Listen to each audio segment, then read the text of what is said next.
Los jóvenes que estamos asesorando en el Parlamento, de tratar de dar una charla y poder explicar más profundamente la ley de urgente consideración, que es el leitmotiv del día de hoy de este Congreso, pero más que nada agradecer, y para nosotros es una alegría estar de nuevo todos juntos, los jóvenes del Partido Nacional, de todos los puntos del país, reunidos, defendiendo al gobierno, defendiendo al Partido Nacional y haciendo que el Partido Nacional se nutra cada vez más jóvenes. Y como bien dijeron varios expositores, sabemos que nosotros no somos el futuro y somos el presente. Por eso toda esta carpa llena es fiel reflejo de eso, y que estemos acá también significa que el Partido Nacional y la dirigencia nos da una muy buena oportunidad de estar aportando desde nuestro humilde lugar en lo que son las políticas de gobierno, en este caso desde el Parlamento. En ese sentido, un grupo de jóvenes que estamos desde la ley de urgente consideración y las leyes importantes que ha llevado este gobierno desde el Poder Ejecutivo, estamos defendiendo lo que creemos justo, lo que creemos que es una buena ley, y creo que desde nuestro lugar tenemos la obligación de salir por todo el país, y en este caso, en este Congreso, a defender la ley más importante que tiene este gobierno y que tenemos que defender. En ese sentido nos vamos a explayar un poco en algunas áreas y no contar tanto lo que son los artículos, porque eso sería una masa y no creo que es lo más importante, sino dejar mensajes que después vamos a llevarle a la gente, que es lo que la gente nos está pidiendo. Conocer la ley, pero cuáles son esos cambios que la ley trae, y que más que nada precisamente para los jóvenes, que es a donde nosotros vamos a llegar más firmemente. En ese sentido yo voy a hablar de los cambios de educación. La educación en nuestro país hace más de 15 años, y particularmente con los gobiernos del Frente Amplio, ha venido en picada.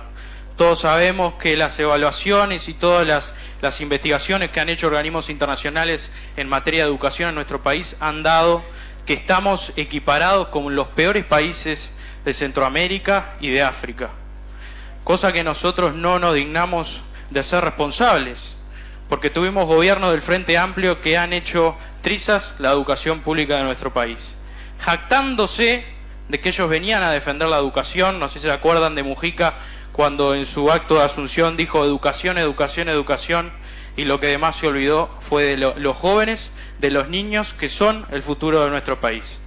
Y en ese sentido, Pablo da Silveira, a la cabeza del Ministerio de Interior, y también cuando era el coordinador de las políticas que se iban a implementar de este gobierno del Partido Nacional, pero después en ese conjunto de ideas de todos los partidos que nuestro presidente muy sabiamente ha sabido juntar y ha sabido buscar las coincidencias de todos los partidos políticos que hoy gobiernan, y se creó el Compromiso por el País. Ese es el fiel reflejo de lo que es la ley de urgente consideración. El Compromiso por el País, que firmaron todos los líderes de los partidos políticos y que todo el mundo conoce, es la ley, la matriz de esta ley de urgente consideración. Y también hay que recordar que es una ley que fue conocida a la ciudadanía, a la prensa, muchos meses antes que se planteara en el Parlamento, cosa inédita. Nunca en este país un partido de gobierno le presentó a la gente lo que iba a llevar adelante.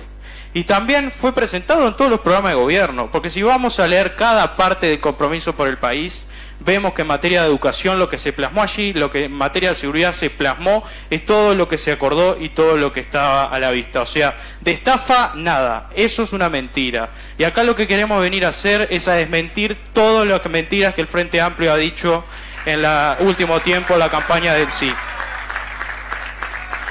Y en materia de educación, la principal mentira es decir que este gobierno viene a privatizar la educación. Que nos vengan a decir a nosotros, a los jóvenes, que integramos y somos parte de la educación, más que nada la educación pública en la universidad, ¿dónde vamos a privatizar la educación? Quiero que cada uno de nosotros, cuando salgamos a la calle, le digamos a cualquier joven que nos venga a increpar, ¿dónde se privatiza la educación? Porque es una mentira, no van a tener respuesta. Porque nosotros lo que venimos a hacer es a cambiar la gobernanza de la educación. Nosotros venimos a integrar. Cuando decimos de integrar a la educación privada, cuando decimos de integrar a la formación militar y policial, a los ámbitos de coordinación de la educación, es eso mismo. Nosotros no queremos que la educación privada mande la política educativa pública de nuestro país, pero sí creemos que hay personas valiosas en todos los ámbitos que tenemos que integrarlas, que tenemos que decidir, como por ejemplo EDU21, que es un organismo que no tiene partidos políticos, que son un conjunto de académicos que han decidido plantear un programa para cambiar la educación, y sí, si eso es bueno, nosotros vamos a tomar de allí para hacer la política pública educativa. Y cuando hablamos, y esto es otra mentira, nos han dicho que el Partido Nacional y el Gobierno ha borrado la Comisión Coordinadora de la Educación Pública. Eso es mentira. Nosotros lo que venimos a hacer es a crear la Comisión Coordinadora de la Educación y de esa manera integrar a todos los actores que no estaban en los ámbitos de coordinación. Pero otro dato es que también nos han endilgado que nosotros eliminamos esa comisión, pero en los diálogos en el Parlamento se ha mantenido. Y ahora tenemos dos comisiones, la Comisión Coordinadora de la Educación y la Comisión Coordinadora de la Educación Pública. Entonces, de privatizar, nada. Y otro elemento central del ámbito de la educación es jerarquizar las decisiones de la política educativa. Últimamente, el Frente Amplio lo que hacía es llamar a un congreso muy similar a este, en el cual había más de 1000 personas en una cancha de básquet que decían levantar la mano y se ponían todos de acuerdo con una política educativa. Y allí no está la verdadera decisión de la política pública. Nosotros queremos jerarquizar donde verdaderamente están los ámbitos de decisión, que son en el órgano máximo, el CODICEN, pero también, algo que no se ha dicho, que es jerarquizar y darle mayor autonomía de decisión a las comunidades educativas, a aquellos microlugares en donde de verdad se elige y se elabora la política pública.